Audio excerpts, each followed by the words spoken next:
Hi, I'm Holly, and I'd like to thank you all for coming today to our Salute to Couture event to honor and support the Wounded Warrior Project. This is a great cause that helps raise awareness and enlist the public's aid for injured service members. The Wounded Warrior Project began when several veterans and friends, moved by stories of the first wounded service members returning home from Afghanistan and Iraq, took action to help others in need. What started as a program to provide comfort items to wounded service members has grown into a complete rehabilitative effort to assist warriors and their families as they transition back to civilian life. It is the mission of WWP to honor and empower wounded warriors, and it is our vision to foster the most successful, well-adjusted generation of wounded service members in our nation's history. Here are just a few of our brave warriors and their stories. Please watch.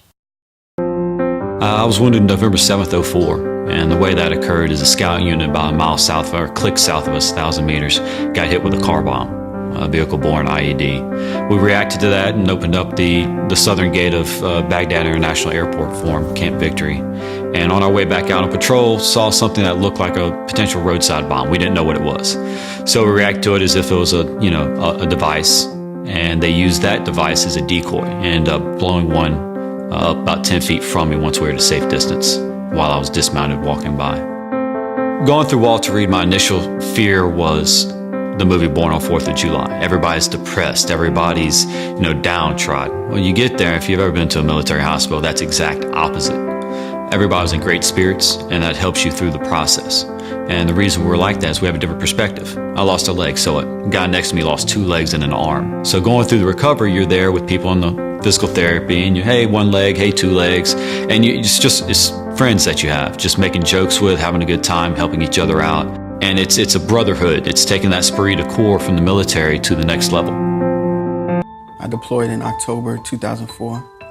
We were in northern Iraq, and suddenly we were called up to hop on our strikers and go out and do a search of the quarry near the mosque in Talafar.